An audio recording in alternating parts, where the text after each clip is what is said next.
Hey everybody, this is my newest video in the series on the emotional abuse series.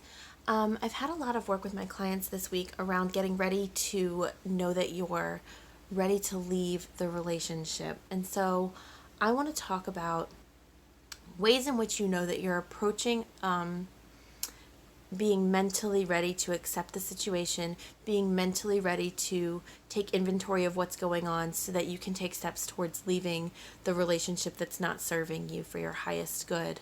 And so I have a list here of ways that you can do some mental inventory around the idea of like, is this a relationship that can be saved? Is this a relationship that is worth putting in the effort? Is this a relationship where there's work to be done and maybe it'll be okay? Or is this kind of like a lost cause and I need to start to prepare for what it will mean to leave this relationship? So step one is knowing if your partner even can hear you.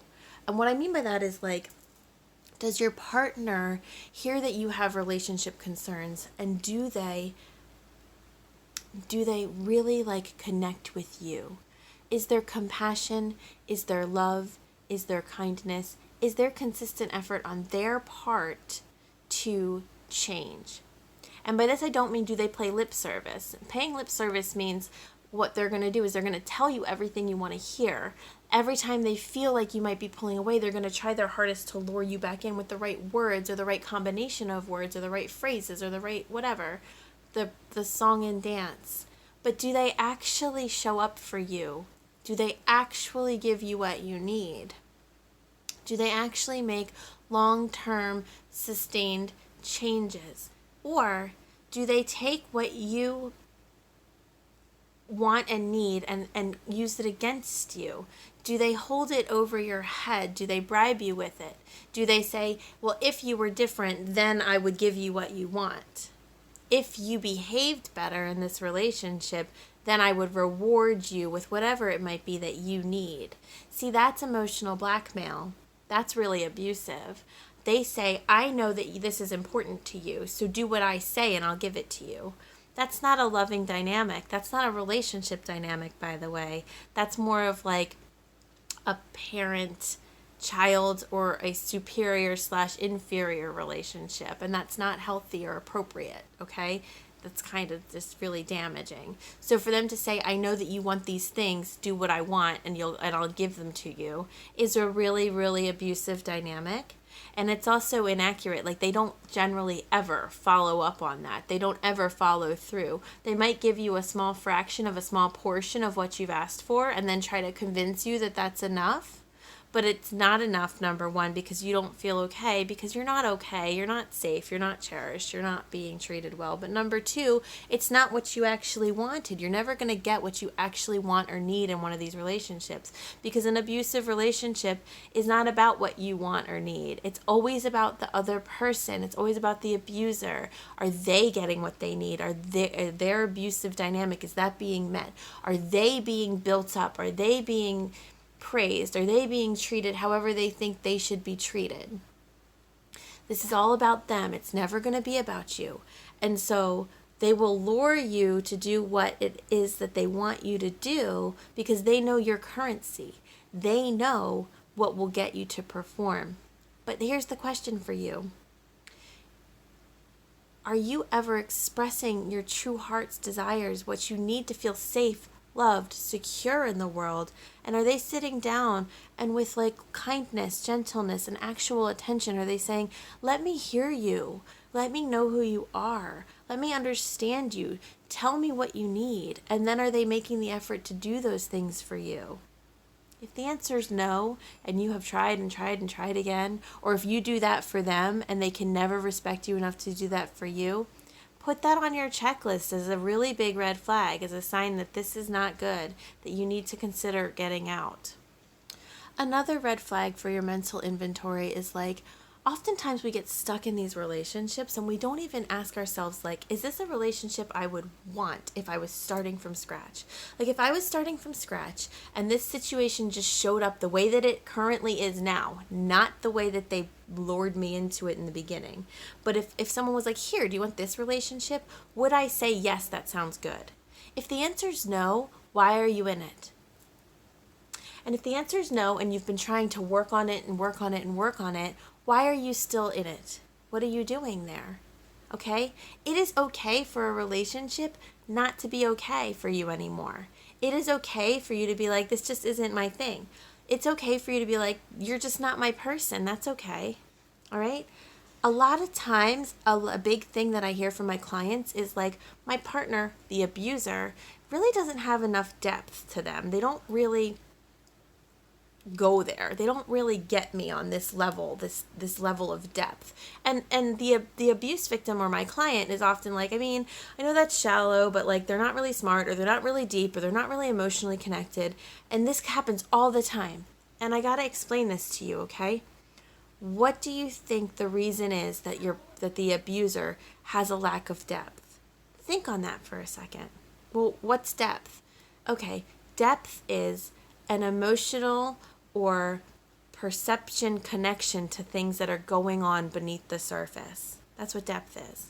So if the abuser doesn't have that, if they can't inherently understand the emotional charge of a circumstance, if they can't inherently understand what you're feeling, why you feel or react a certain way when something happens, if they can't inherently understand, even intellectually, what the deeper significance, right, of certain situations is, well, deeper significance isn't always about your intellect. It's about understanding that emotional world that's happening beneath the surface of something that's going on. If your abuser doesn't get that, doesn't have interest there, doesn't go there, and they can be smart and still not understand these things, why would that be? It's because they don't experience feelings like that. They don't care. Okay? I'm not saying that they're evil or whatever. I'm saying they don't have depth because they don't experience those feelings. And so they can never connect to you about your own feelings. They can never meet your own needs. Generally, a person who is being abused is a really sensitive, emotional, beautifully connected person. They have deep feelings. They're really sensitive. They feel everything. They think about things, like they think about everything. They connect everything. And that's beautiful. But they're made to feel wrong and stupid and too sensitive, and they're made to feel bad about this part of themselves by the abuser. Well, why would that be? It's because the abuser cannot relate to it. They don't understand it. They don't have feelings.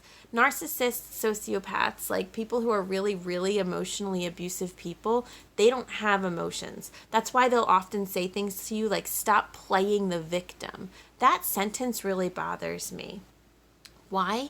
Because it's a sentence designed to both invalidate the fact that you're being a victim, that you have been treated terribly, and it's also a sentence designed to say you're crafting something that's not happening. If you're playing a role, it means that you're pretending. You don't actually have that experience that you're having. You're not actually going through what you're going through. That's some bullshit right there. But the narcissist or the abuser is tilting their hand. They're showing you that they think you're playing the victim because they don't have feelings. Because every time they experience it or they put out an emotion to you, they're playing a role. They don't actually connect to these feelings. They don't actually feel what they're saying they're feeling. They don't actually think that you do. They think that you and them are in some kind of mental chess game. They don't understand that they're destroying you. They don't get it, okay? Or if they do get it, they don't care.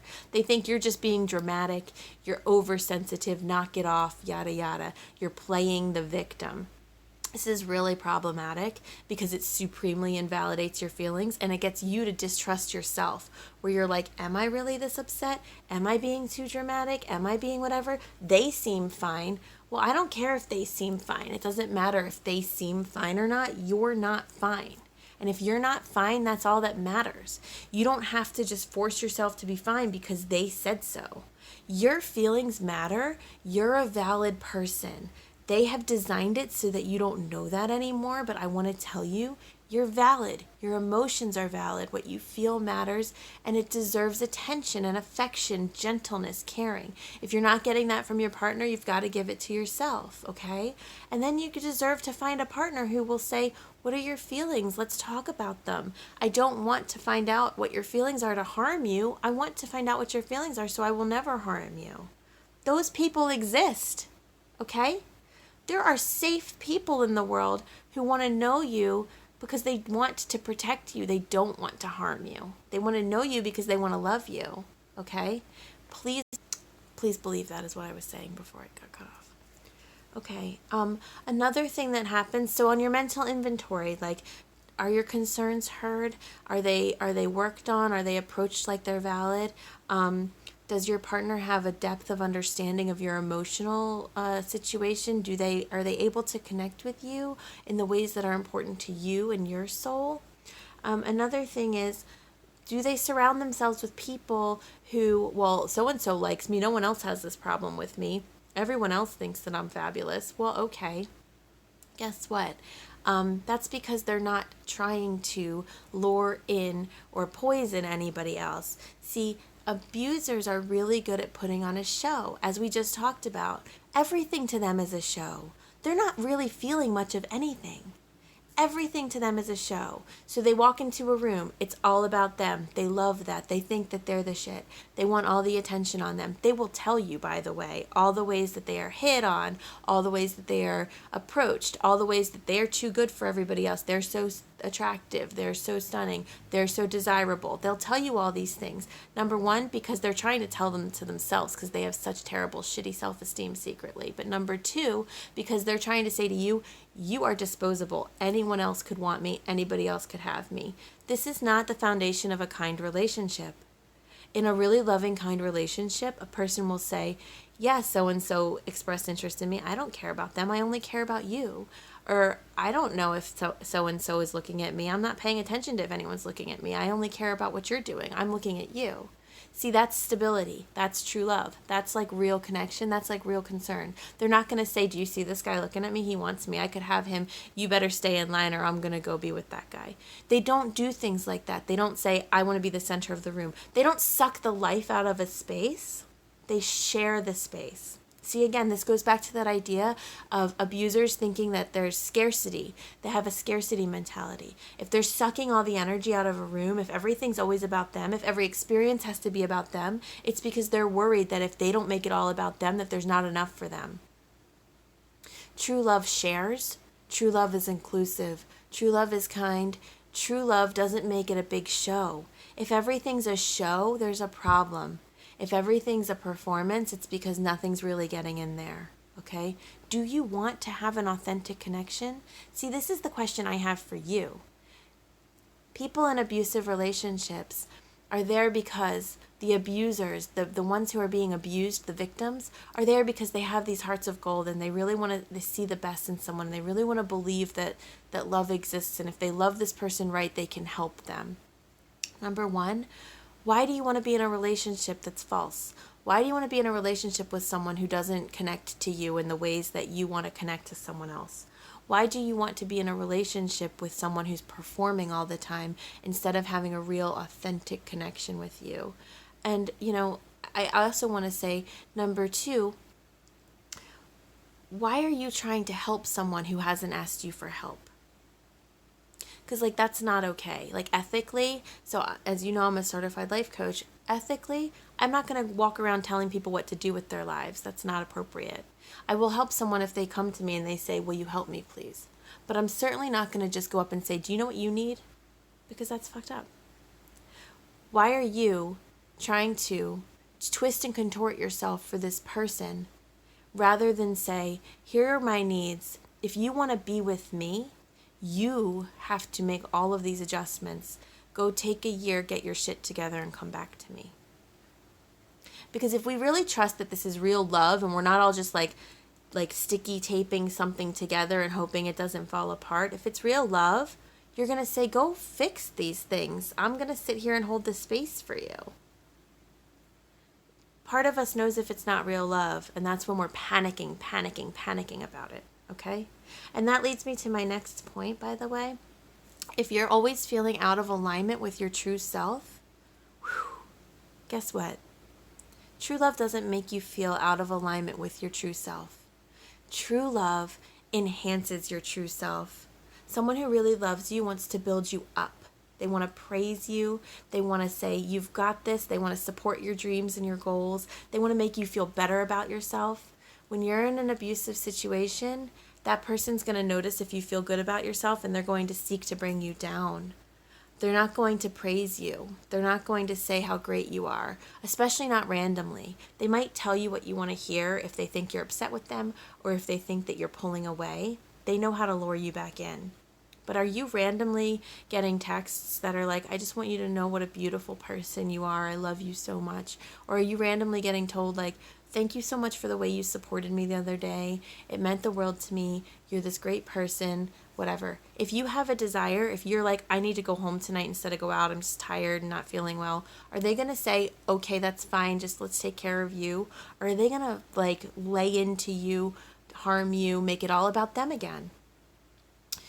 If you're acting out of alignment with who you are inside, if you're consistently not showing up the way that you truly are, if you don't like the person you're being when you're around your spouse or your partner, that is a huge red flag. Add that to your inventory here. The person who you're with should make you be more yourself. You should love yourself more. You should get to express yourself more. You should not have constant anxiety. You shouldn't be like walking on eggshells, afraid all the time. You should feel like you could have a tough conversation and it'll be met with love and respect.